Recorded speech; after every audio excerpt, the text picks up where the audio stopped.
A kú déédé àsìkò yìí, kókó inú ìwé ìròyìn la mú wá fún yín láti inú àwọn ìwé ìròyìn ilẹ̀ Nàìjíríà. Orúkọ tèmi ni Ọmágbémisọ́lá Ọmọlọ́rọ̀mọdẹ̀.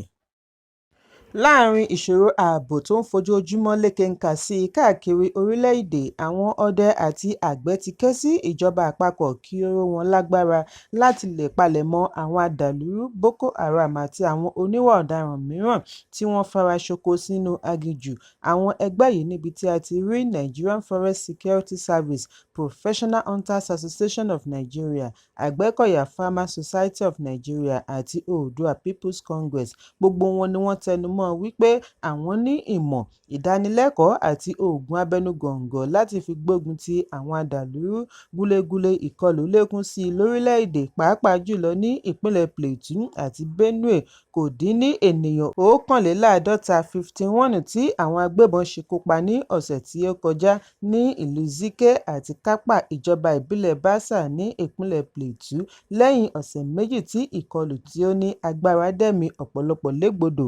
Ní apá ibòmíràn ní ìpínlẹ̀, ṣíwájú ìkọlù ọ̀sẹ̀ tí ó kọjá ni àwọn agbébọn ṣekú pa ó kéré tán ènìyàn 52 tí àwọn tó fẹ́ẹ̀ tó 2,000 di aláìnílé lórí lẹ́yìn ìkọlù ọlọ́jọ́ díẹ̀ sí abúlé 6 ní ìpínlẹ̀ Plateau.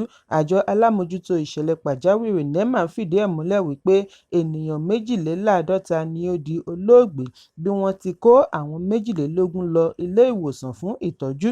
Sí ìfèsì sí ìṣekúpa yìí ni Ààrẹ Bọ́lá Tinubu fi pàṣẹ fún àwọn àjọ aláàbò kí wọ́n tètè gbógun ti ìṣòro ààbò lórílẹ̀-èdè.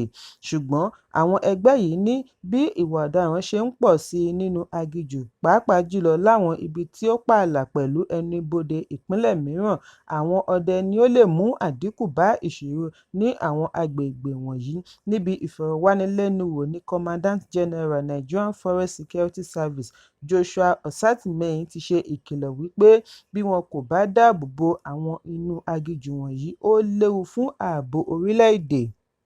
Ọ̀sátìmẹ́yìn ṣàlàyé wípé láìjẹ́ wípé ìjọba àpapọ̀ dá sí i, àwọn ẹ̀ṣọ́ inú aginjù kò lè rí ìgbésẹ̀ gidi gbé tako àwọn ọ̀daràn inú igbó.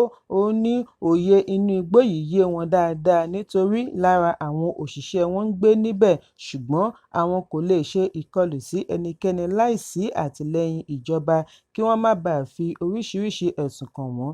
Bí ìjọba bá lè ṣe àtìlẹ́yìn pẹ̀lú irinṣẹ́ àti àwọn nǹkan mìíràn tí wọ́n nílò, àwọn á ṣẹ́gun wọn, ìṣekúpa á sì dínkù pátápátá. Ẹ̀kúnrẹ́rẹ́ ìròyìn wà ní ìwé ìròyìn Punch tó jáde lónìí. Àpétú ti Ìpẹ̀tùmodù ní ìpínlẹ̀ Ọ̀ṣun, Ọba Joseph Olóyèdé àti pásítọ̀ ọmọ orílẹ̀-èdè Nàìjíríà kan, Edward Olúwaṣánmi, ni wọ́n ń kojú ẹ̀sùn tí ó ṣeé ṣe kí ó sọ wọ́n di èrò ẹ̀wọ̀n ní ilẹ̀ United States lẹ́yìn tí wọ́n bẹ̀bẹ̀ wípé àwọn jẹ̀bi ẹ̀sùn jìbìtì tí wọ́n ṣe pẹ̀lú owó amáyédẹrùn ti COVID-19. Ọba Olóyèdé, tí ó jẹ́ olùṣirò àti onímọ̀ ẹ̀rọ ayélujára tí ó fi ilẹ̀ United States ṣebùgbé, ni wọ́n yàn gẹ́gẹ́ bí àpétú tuntun ní oṣù keje ọdún 2019. Ọba Olóyèdé àti Olúwaṣánmi ni wọ́n jọ fi ọwọ́ ṣìkún òfin mú níbẹ̀rẹ̀ ọdún 2024 lórí ipa tí wọ́n kó nídìí jìbìtì àti gba $4.2 million owó amáyédẹrùn COVID-19. Àwọn méjèèjì ni wọ́n fi ẹ̀sùn oníkókó 13 kàn tí ó dá lórí jìbìtì orí ẹ̀rọ ayélujára, ẹlẹ́dẹ̀ àmọ̀pọ̀ àti lu jìbìtì àti bẹ́ẹ̀ bẹ́ẹ̀ lọ kí wọ́n tó fi ojú wọn ba adájọ́ Christopher Boyko láti ilé-ẹjọ́ District ní Ohio, orílẹ̀-èdè US. Ìròyìn jábọ̀ lórí ẹ̀sùn Olóyèdé bí àwọn ará ìlú Ìpẹ̀tùmodù ṣe ń ní ìpòrúurú ọkàn lórí bí ó ṣe di àfẹ́ẹ̀rí lẹ́yìn ìrìn-àjò rẹ̀ lọ ilẹ̀ òkèèrè. Síwájú àkókò yìí ni ìròyìn jábọ̀ wípé ìpòrúurú ọkàn bẹ́ sílẹ̀ nínú ìlú lẹ́yìn tí wọn kò kófìrí Olóyèdé, ẹni ọdún 62 62 nínú gbogbo ọdún tí ó ṣe pàtàkì tí wọ́n ṣe nínú ìlú. Lẹ́yìn ìwádìí ni àfihàn wáyé wípé àwọn aláṣẹ ilẹ̀ US ni wọ́n dínà mọ́ àti padà sí Nàìjíríà rẹ̀. Ìwádìí jẹ́ kó di mímọ̀ wípé Olóyèdé àti Olúwaṣánmi ṣe àgbékalẹ̀ ayédèrú ìwé-ẹ̀rí owó-orí àti àwọn owó oṣù láti fi gba owó tí wọ́n ti ṣètò fún àwọn olókoòwò kéékèèké ará ilẹ̀ Amẹ́ríkà nígbà àjàkálẹ̀ àrùn COVID-19 àti láti fi ṣètò owó àyáàsan gírántì tí ó tó $10,000 fún àwọn olókoòwò tí àjàkálẹ̀ àrùn COVID-19 ní ipa nínú okòòwò wọn. Ọba Olóyèdè tí ó ń gbé ní Medina, Ohio síwájú ìgbàdé rẹ̀ ni wọ́n fi ẹ̀sùn kàn wípé ó lò lára àwọn iléeṣẹ́ rẹ̀ àti ayédèrú ìwé-ẹ̀rí lu ìjọba ní jìbìtì nípasẹ̀ owó COVID-19. Olúwaṣánmi náà lo iléeṣẹ́ rẹ̀ gba ọ̀pọ̀lọpọ̀ mílíọ̀nù dọ́là tí ó padà darí sí ibòmíràn, ìgbésẹ̀ tí ó ṣe lòdì sófin ìjọba orílẹ̀-èdè US. Lẹ́yìn ọdún kan lórí ẹ̀sùn ni àwọn méjèèjì bẹ̀bẹ̀ wípé àwọn jẹ̀bi lára ẹ̀sùn tí wọ́n fi kàn wọ́n, tí èyí sì lè sọ wọ́n di èrò ẹ̀wọ̀n. Àìsí Ọba Olóyèdè nílùú ti wá ń fa awuyewuye láàrin àwọn olóyè àti adarí ìlú, pàápàá jùlọ bí wọ́n ṣe ní ó wó ààfin ìṣẹ̀ǹbáyé pẹ̀lú ìlérí àti kọ́ òmíràn tí ó bojú rí bí òun bá padà dé láti ìrìnàjò kí wọ́n tó fi ọwọ́ ṣìkún òfin mú un. Èyí ló mú kí àwọn olùgbé máa ké sí ìjọba ìpínlẹ̀ kí ó bá wọn dá sí ọ̀rọ̀, bá wọn ṣe ìwádìí. Ẹ̀kúnrẹ́rẹ́ ìròyìn yìí wà nínú ìwé ìròyìn Punch tó jáde lónìí.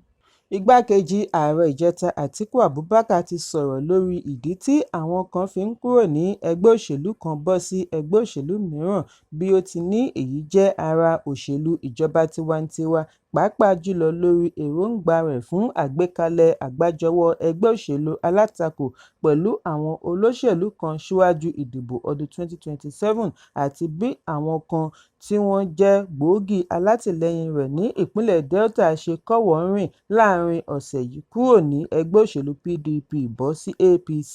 Lára àwọn tí wọ́n jọ bọ́dì sí ibòmíràn láti rí olùdíje papọ̀ running mate pẹ̀lú Atiku níbi ìdìbò ààrẹ ọdún 2023, Dókítà Ifeanyi Okowa. Adelé alága PDP Umar Damagum ṣe àpèjúwe ìgbésẹ̀ àwọn olóṣèlú yìí ní ìyàlẹ́nu ńlá tí ó kó bá ẹgbẹ́. Ó ní èyí tún pa kún ìṣòro tí ó ń da ẹgbẹ́ láàmú. Ẹ̀kọ́ ṣojú mímu wípé ìdàrúdàpọ̀ ṣì wà ní ẹ̀ka iléeṣẹ́ PDP. Ìwádìí jẹ́ kó di mímọ̀ wípé àtẹ̀jáde méjì fi ojú hàn láàrin ọ̀sẹ̀, bí ó ti dárúkọ Ṣètòǹjì Kòṣùẹ̀dọ̀ àti Sínátọ̀ Samuel Anyanwu gẹ́gẹ́ bí ojúlówó àwọn tí wọ́n ní ọ́fíìsì. Nínú àtẹ̀jáde tí Atiku ṣe àfihàn lórí ẹ̀rọ abánidọ́rẹ̀ẹ́ X ni ó ti fi ẹ̀sùn kan àwọn kan wípé wọ́n ń ṣẹ̀gàn rẹ̀. Ó ní nígbà tí àwọn adarí PDP ń bá ààrẹ Bọ́lá Tinubu jẹun papọ̀, ọ̀tọ̀ ni orúkọ tí wọ́n pè é, ṣùgbọ́n gẹ́lẹ́ tí òun kí Peter Obi, El-Rufai tàbí ṣe àbẹ̀wò sí Buhari ni ariwo ta. Ó ní òmìnira láti sọ̀rọ̀ àti láti ṣẹgbẹ́ jẹ́ ọ̀kan gbòógì ẹ̀tọ́ ọmọnìyàn fún ẹni tí ó bá mọ ẹ̀tọ́ rẹ̀ lórí àwọn nǹkan wọ̀nyí. Òun kò ṣe lòdì sí i nítorí àǹfààní wà fún oníkálukú láti ṣe ẹgbẹ́ òṣèlú tí ó bá wù ú nítorí wọ́n jẹ́ ara òṣèlú ìjọba tiwantiwa. Ó ti ṣẹlẹ̀ rí, ó sì tún máa ṣẹlẹ̀ sí i. Ó ní àwọn kan ń bú òun nítorí òun ṣe àbẹ̀wò sí ààrẹ àná Buhari. Ó ní Buhari kì í ṣe ààrẹ àná nìkan ṣùgbọ́n ọ̀kan gbòógì ní ẹ̀ka òṣèlú orílẹ̀-èdè. Níbi ìdàpọ̀ ẹgbẹ́ alátakò ọdún 2013, àwọn adarí ìgbà náà ṣe àbẹ̀wò káàkiri, lára rẹ̀ ni àbẹ̀wò sí Ọbásanjọ́ àti Babangida. Ó ṣe wá jẹ́ èèwọ̀ fún òun àti àwọn adarí yòókù láti ṣe àbẹ̀wò sí Buhari ní ìpínlẹ̀ Kaduna.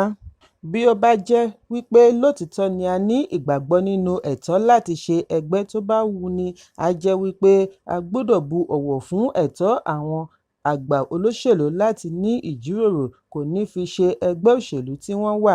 Lẹ́yìn gbogbo atótónu Atiku ni àwọn kan béèrè lọ́wọ́ rẹ̀ lórí ẹ̀rọ abánidọ́rẹ̀ẹ́ wípé ìgbà wo ni òun náà fẹ́ bọ́ọ̀dì sí APC. Ẹlòmíràn dá lóhùn wípé òun ni ó pilẹ̀ṣẹ̀ ìgbésẹ̀ yìí nígbà tí ó kọ́kọ́ bọ́ọ̀dì sí APC. ẹnìkan tí ó pe orúkọ ara rẹ̀ ní Dendembula at 2Fighting dá lóhùn wípé Àtíkù ti gbìyànjú, àsìkò ti tó fún un láti lọ jókòó sọ́wọ́ ẹ̀yìn iṣẹ́ òṣèlú kí ó sì máa ṣe àtìlẹ́yìn fún ọ̀dọ́ tí òye rẹ̀ pé láti díje du ipò. Ó ní ìtìjú ńlá ni ó jẹ́ fún Àtíkù níbi ọjọ́ orí rẹ̀ gbé dúró bí kò bá ní àwọn tí ó ń kó jẹ tí ó lè fi ọwọ́ rẹ̀ sọ̀yà àti díje du ipò. Ọ̀sẹ̀ tí ó kọjá ní igbákejì alága ẹgbẹ́ PDP àná, Olóyè Bọ̀dé George fi ẹ̀sùn kan Àtíkù wípé ó dalẹ̀ ẹgbẹ́ pẹ̀lú èròńgbà àgbájọwọ́ ẹgbẹ́ alátakò rẹ̀ àti àbẹ̀wò rẹ̀ sí ààrẹ àná Buhari. Ó ní kí ni kókó ìgbésẹ̀ rẹ̀ nígbà tí ó jẹ́ ọmọ ẹgbẹ́ òṣèlú tó fìdí múlẹ̀ tí ó tún wá ní ìpàdé pẹ̀lú Buhari. Ṣé Buhari jẹ́ ọmọ ẹgbẹ́ wọn ni? Ǹjẹ́ ó bá ẹnikẹ́ni sọ èyí kí ó tó gbé ìgbésẹ̀, tàbí ẹgbẹ́ wọn jẹ́ iléeṣẹ́ aládàáni ni? Ọ̀rọ̀ wọ̀nyí ni Bọ̀dé George sọ níbi ìfọ̀rọ̀wánilẹ́nuwò orí ẹ̀rọ amóhùnmáwòrán Arise. Ẹ̀kúnrẹ́rẹ́ ìròyìn wà ní ìwé ìròyìn The Nation tó jáde lónìí. Ọ̀pọ̀lọpọ̀ àwọn adarí lágbàáyé ni wọ́n ti kórajọ sí St. Peter's Square ní Rome bí ètò ìsìnkú fún Catholic Pontiff Pope Francis ṣe bẹ̀rẹ̀ lónìí ọjọ́ Àbámẹ́ta. Lára àwọn èèyàn jàǹkàn-jàǹkàn tí wọ́n wà níkàlẹ̀ láti rí Ọmọọba Williams, Ààrẹ ilẹ̀ United States Donald Trump, ìyàwó rẹ̀ Melania, Ààrẹ àná Joe Biden, Prime Minister ilẹ̀ Bírítíkò Keir Starmer àti Ààrẹ ilẹ̀ Faransé Emmanuel Macron pẹ̀lú ìyàwó rẹ̀ Brigitte Macron. Àwọn yòókù ni Ààrẹ ilẹ̀ Ukraine Volodymyr Zelensky, European Commission President Ursula von der Leyen àti bẹ́ẹ̀ bẹ́ẹ̀ lọ. Pope Francis ni ó di olóògbé ní ọjọ́ ayẹyẹ àjíǹde lẹ́ni ọdún 88 látàrí àìsàn rọpárọsẹ̀ tí ó yọrí sí coma àti heart failure. Ìsìn máàsì yóò wáyé kí ó tó wọ káalẹ̀ sùn lónìí. Ẹ̀kúnrẹ́rẹ́ ìròyìn wà nínú ìwé ìròyìn Vanguard tó jáde lónìí. Kókó inú ìwé ìròyìn tòní kò ní jù báyìí lọ. Ẹ pàdé mi ní ìrọ̀lẹ́ fún àkọ́tún ìròyìn. Kí a tó lọ, ẹ má ṣaláì fi àkíyèsí yín ránṣẹ́ kí ẹ sì bá wa subscribe sójú náà wa lórí YouTube kí kókó inú ìwé ìròyìn lè máa tẹ̀ yín lọ́wọ́ ní kíákíá.